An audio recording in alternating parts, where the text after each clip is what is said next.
welcome to our post-game press conference. Congratulations to the Adamson Soaring Falcons for beating the UE Red Warriors 68-55. The Soaring Falcons will face the defending champion, the LaSalle Green Archers, in the Final Four on Saturday at 6:30 p.m. We have Coach Nash Racela, Cedric Manzano, and Matt Montebon. Coach Nash, congratulations for this victory. Your team is back in the Final Four. So, what is the journey of making this far? We're grateful that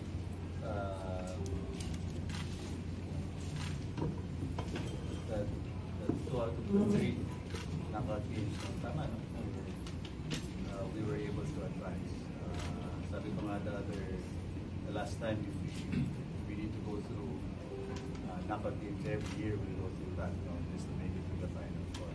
But I think the beauty about it is that we really gave ourselves a chance. No? The team, the players, more specifically, you know, they did their part in getting here.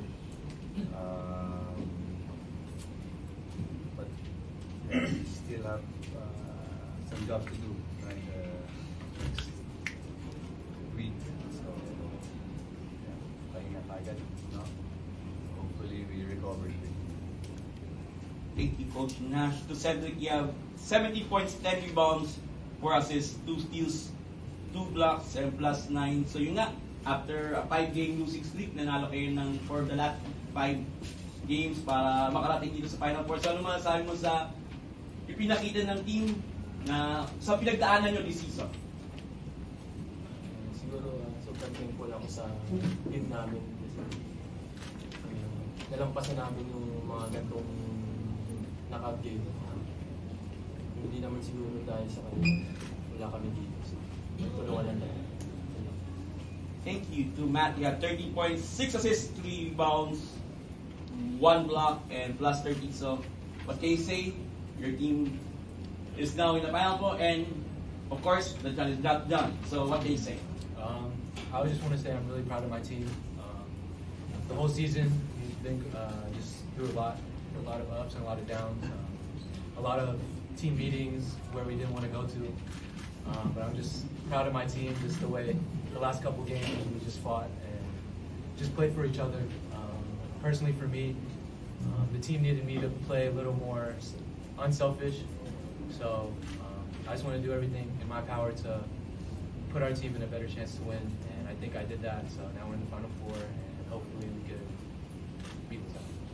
Thank you, Matt. Okay, the floor is open for questions. Coach, the team sort of had like the second win ng second round, no? Like, parang nag-iba yung mindset ng team. From a coach's perspective, what was the change that you saw that led to more success latter half of the season for your team?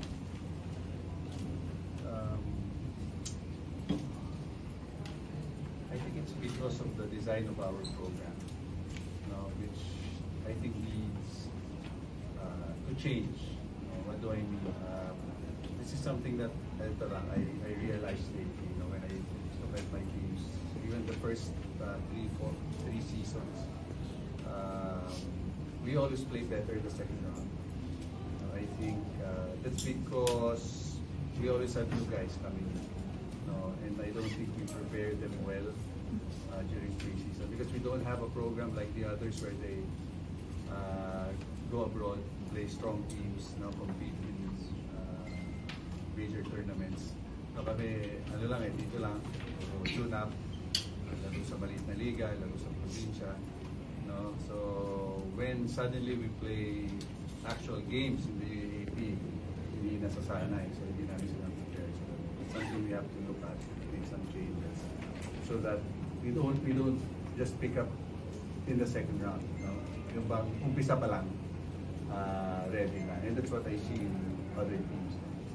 So the very first game they play, parang UAAP ready. So, and hopefully that could help us the next seasons.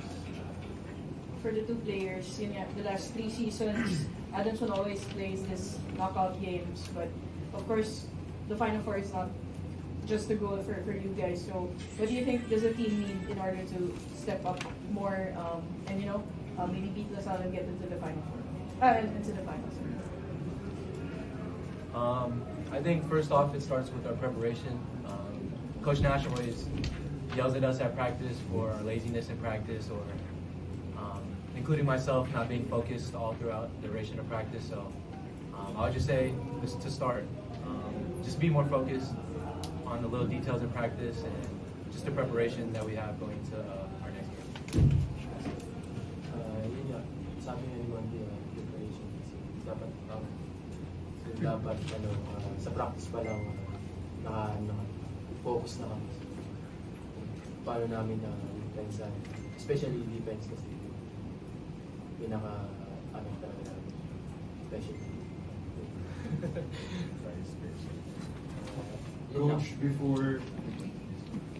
Coach, before the season started, you talked about, I guess, not the highest of expectations for the team this year, and kumbaga every day sabi niyo po na you don't know what kind of team you're going to be dealing with. So anong point po siguro in the second round did you realize na after a slow start, your team is actually capable of going all the way to the final? I think it started when the players started embracing what we were preaching.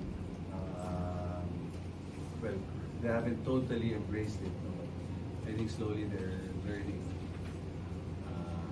how to play together. Now, the last two games, ito si Monty pa medyo mayabang because the last two games he had 7 and 6 assists, no? Something that is not Monty-like. No? Because that's what he was saying earlier, no, about being selfish, no? But now he's being unselfish, which I think the other players appreciate. No? If you look at our assists number, the last two games we had 20, today we had 23, which means they're starting to play as one unit, which yan naman dapat talaga. And for the players, the results weren't going your way from round 1. So what were you holding on to entering round 2, even though it wasn't an ideal position back then, that maybe even if we lost a lot in round 1, you're still capable of turning it around in round 2 and now you're in the final? I just knew coming into the season, we had a lot of talent on our team. I know not a lot of people coming into the season thought that, but I think there were a couple games during preseason where I was like, okay, this team could go far into the season. So I think to start the UAP season, Coach, no. yeah. But I think we all had to put it together. I took first round, it took a little bit of time, but then second round we started getting it a little bit together. So I would credit to just the chemistry we've been growing, and then the camaraderie that's been growing as well. Siguro sabi na first round, masyadong nag-adjust kami nag-adjust pa kami namin, di ba? Bago pa nga yung madami bago sa amin. So, siguro habang tumatagal, mas bumubuo yung chemistry namin hanggang habang po sa kanya. So, for Coach Nash, were there any surprises in how the UE Red Warriors played, and what adjustments did you make during the game? Well, we expected youth, something I told them the last 2 days. You expect you to do a lot of different things. Which they did today. Marami silang mga bagong bagay na ginawa. But yeah, that's why important is our in-game adjustments, which we reacted to what they were doing. Nag-work naman, and the players were able to execute it.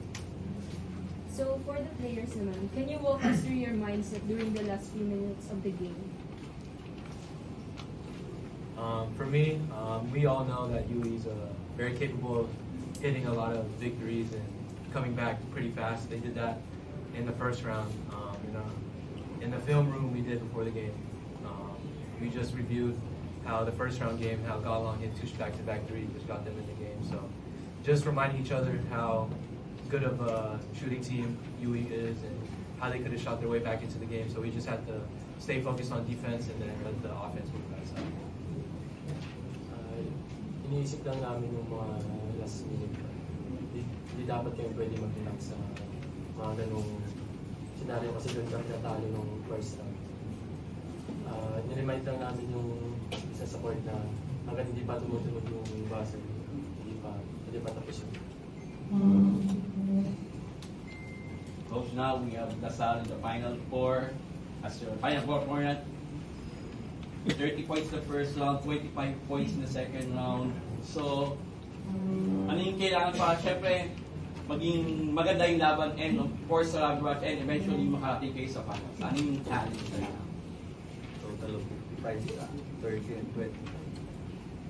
Well, the good thing about it is we don't have to bring it to the Final Four. No? We just leave it at that. So that's the same mentality naman. No? Sabi namin, the next game will be different. So hopefully we give them a challenge and hopefully we beat them.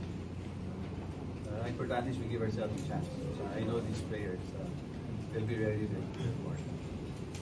With to Matty and to Cedric. Of course, Final Four is a different story, so what can you say? For me, it's my first time, so I don't really know what to expect. But I'm just excited for the challenge. LaSalle's a great team. Like Coach Nash said, I think both games were combined 50, 55? 55 points. Yeah, 55. So obviously we're going to have to, like I said in my answer earlier, focus and practice and just trust each other like we've been doing, and hopefully the results in the game will follow. I remember the game will start 0-0, no? Not Yeah. 0-55. So we have a chance. Siguro nakatulong sa amin yung mga knockout game. Kalaban namin yung SM. So, siguro preparation na din namin yun sa next namin game. Gagawin lang namin yung system na coach. Kung naman yung result is Congratulations, Coach Nas, and thank you.